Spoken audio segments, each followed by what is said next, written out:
One of the biggest ways to push your skills forward as a developer, Angular or otherwise, is to feel confident breaking into the black box of whatever tool it is you are using to build. This will be an example of breaking into that black box to understand how signals work, but you can follow this same process for just about anything. The techniques I am about to show you are what I often use as a first step when I am really trying to understand how something works or how something is happening. So the mystery we want to unravel today is how this computed signal knows to update when the signal it depends on changes. And we are going to do that with nothing but the source code that is running on our machine right now. This signal I am creating here is created using this signal function. And a perhaps obvious but powerful thing to realize is that we can just go and look at how this function works. We don't even need to bring up the Angular source code. The code running this is already on my machine right now in the node modules folder, and I can just go look at it. I can just hit go to definition on signal and see its function signature. But we're looking to dive a little deeper here. We are just in the type index file now. What we are interested in is the actual implementation. We are looking at the built output here, and where we look for the actual implementation is going to depend on how exactly this package has been compiled. But in this case, we will find the implementation inside of this core.mjs file. We can see that a create signal function is being used here to create our signal. And we can also see that this is where the set and update methods for the signal are defined. Also noteworthy here is that when we are creating this signal, we are creating a node, which in this context implies that this signal is going to be a node in a graph that is going to be connected to other nodes. Let's dive deeper into the implementation of create signal. If we follow this through, we can see it is being imported under an alias from here. Now we can see this node actually being created, and our node is an object containing these properties, which include its value and an equality function, along with a bunch of properties used generally by reactive nodes, including its version number, whether it is dirty, and a bunch of other stuff. We also have this getter being defined, which is what is actually returned from the create signal function. So now we know why if we create a signal like this, then we can access its value like this, because we are calling the getter function that is returned when we create a signal, which will give us its current value. And within this getter, not only does it return the value of the signal, it calls this producer access function with the node we just created. That means that every time something accesses a signal's value via its getter, this producer access function is going to be called. We can guess at this point that this has something to do with how Angular knows that a signal's value has been accessed. So let's dive deeper into this producer accessed to see what it is actually doing. There is some interesting stuff going on here. We see that if this active consumer is null, then we are not within a reactive context, and everything else in this function relies on there being an active consumer. If there is no active consumer, meaning producer access has not been invoked within a reactive context, then nothing else happens here. So to better understand what a reactive context is, we can trace through how this active consumer is being set. We can see we have this set active consumer function that is being called by both consumer before computation and consumer after computation. We can see that consumer before computation is passed a node. Now, one of the downsides of doing this directly in node modules is that we lose the typing information we would otherwise have available. So in some cases, it may help to also have the Angular source code up to reference, and if we find that function, we can see specifically what type of node it expects. We can see that it expects a reactive node, which has the same name as the set of properties that we used to create our signal node. And if we dive into the comments here, we can see that a reactive node is described as a producer and/or consumer which participates in the reactive graph. So now let's see what calls consumer before computation. Now we get to this computed node, which is what is used when creating a computed signal. It uses the same set of reactive node properties that our signal did, but it also has some extra stuff, and interestingly, it also overrides the dirty property such that it is dirty by default. We can see that our consumer before computation is called when this producer recompute value function is invoked.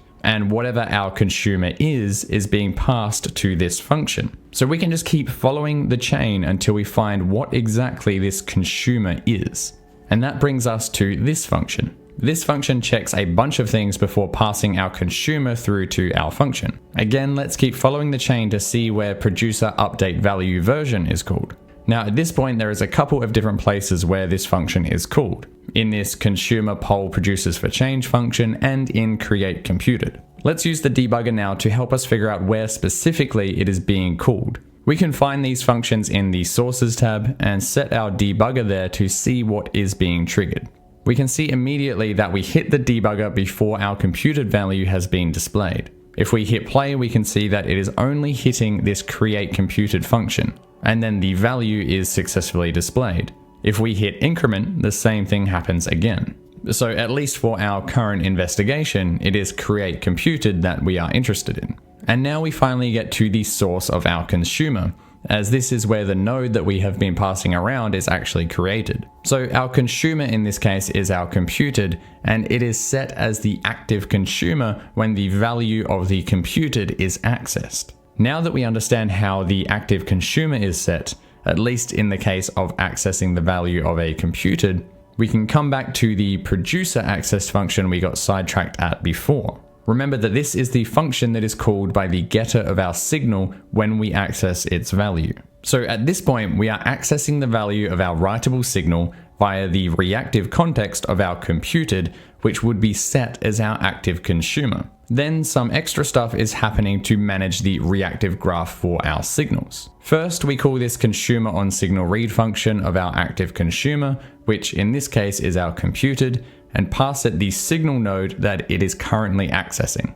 At least from what we've seen so far, it's hard to infer exactly what the purpose of this is, but it is setting the reactive template consumer of the logical view, which represents an instance of a template, to the signal node that we pass it. We could dive into what is happening here further and why we need to set this on the logical view, but what is more immediately interesting to us is that the rest of this code is what establishes the relationship between our signal and computed in the reactive graph. You can see here, for example, that if the index of our producer node is not present on our active consumer, then we create a new connection to that producer node. This creates an association between our producer node, in this context our writable signal, with the current active consumer, which in this case is our computed. Then we also have this function call, which adds the current active consumer as a live consumer of our producer node. So even though at this point we might not understand completely how this works, we can see how a relationship is formed between our signal and our computed.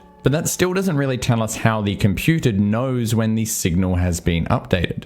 We saw earlier that when we create our signal, a set function is also created. So let's go back and investigate what is happening when we call that set function. We can see our signal set function takes in the new value and calls signal set fn with the signal node and the new value.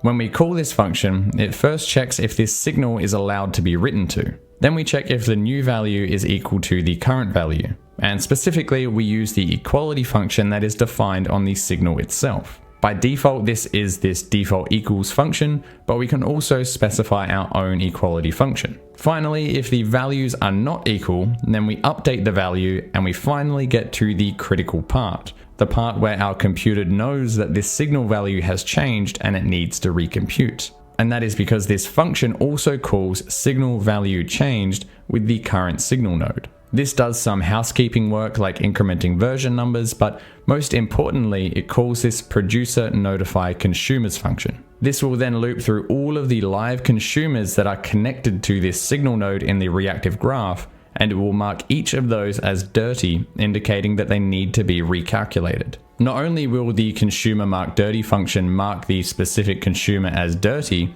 the consumer will also then notify all of its own consumers that they too will need to recalculate their values, and then those consumers will do the same until all the relevant parties in the reactive graph have been notified. So what have we learned exactly? In brief, we now know that when we access the value of a computed and that computed reads the value of another signal, it will become a consumer of that signal in the reactive graph. When the signal's value is updated, it will mark any of its own consumers in the reactive graph as dirty. And that is how the computed knows to update when the signal changes. What we have looked at doesn't give us a perfect or complete picture of how signals work, but at least for this small subsection of signals, we have a decent idea of what is going on, even if it might not be perfect or completely accurate. And most importantly, we didn't require any documentation being available to explain it, or a YouTube video or whatever.